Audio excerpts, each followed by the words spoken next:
Textos impressos, uma revolução para a humanidade. Mas como os textos impressos começaram a ser produzidos?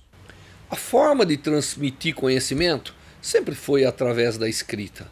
A escrita foi o nosso maior componente de descrição de conhecimento, né? Desde a época das civilizações antigas, os papiros, né? Os rolos de informação científica, filosófica, foi a forma que o pensamento percolou. Pessoas tinham que escrever, manuscrito, tinham que escrever as informações. E quando você tem que replicar para que muitas pessoas recebam a informação de alguém que gerou, não dá para você replicar e copiar muitas cópias. Daí nasceu a imprensa, né? Todo mundo sabe. Gutenberg, no século XV, inventou uma forma de você compor letrinhas em metal, de tal maneira que você passava tinta, imprimia, e daí nasceu a imprensa. O primeiro livro foi a Bíblia, que foi impresso, que foi um grande sucesso. E a partir daí o conhecimento passou a ser melhor difundido. Então a imprensa, imprimir a ideia, foi uma forma de democratizar o conhecimento. É por isso que de primeiro o conhecimento estava na mão de um número restrito de pessoas, principalmente religiosos, né, que eram quem tinha paciência de copiar aqueles textos todos. O resto tinha que estar lá trabalhando, produzindo comida, plantando.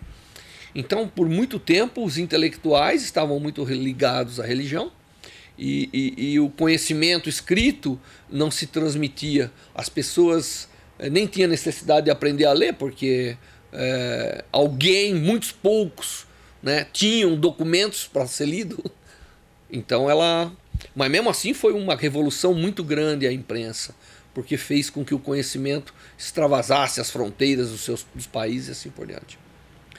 Mas tem um fato de imprensa que vale a pena destacar, que não é tão velho assim. Edison, o mesmo inventor das lâmpadas, inventou o chamado mimeógrafo. O mimeógrafo era uma forma de realmente dar a cada pessoa a condição de ser uma pequena imprensa. Todo mundo, muitos não se lembram, mas o mimeógrafo era eu escrevia num papel, colocava num rolo, e aí com um pouquinho de álcool eu ia transmitir informação para outros papéis. Professores das escolas viraram verdadeiros difusores de conhecimento através da impressão no mimeógrafo. Portanto, o mimeógrafo é algo para se comemorar, porque ele de fato individualizou. Eu não tinha que procurar uma gráfica para fazer um texto para eu divulgar para as crianças, para os alunos ou para as pessoas. Eu podia fazer em casa. O mimeógrafo ele tornou possível cada cidadão ser o seu próprio difusor de conhecimento sem ter a necessidade de ter uma gráfica profissional. E foi uma revolução na educação. Claro que hoje aí veio a máquina Xerox, né, as copiadoras, vamos dizer, e aí a coisa ficou muito mais fácil e depois, hoje em dia, você tem até uma forma digital de gerar os textos e imprimir. As impressoras a laser, tudo isso, ficou tudo muito mais fácil. Mas houve uma época onde um educador, para poder levar os seus alunos a informação e fazer com que eles tivessem aquela informação, para poder digerir em casa, estudar mais, e que não tivesse nos livros, ele tinha que usar um mimeógrafo, né? Daí vem a expressão, o texto está sendo rodado, que era o rolo que imprimia os textos para as escolas. Então, o texto impresso, ele tem um valor extremamente importante. Quando você manipula um texto, quando você segura um texto para ler, ele já tem um poder fantástico.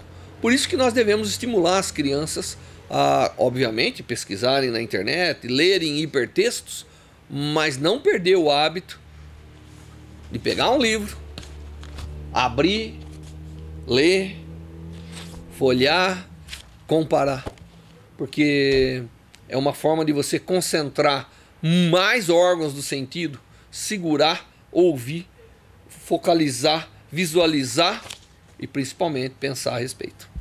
Então a imprensa, textos impressos são de um poder muito grande que não deve ser retirados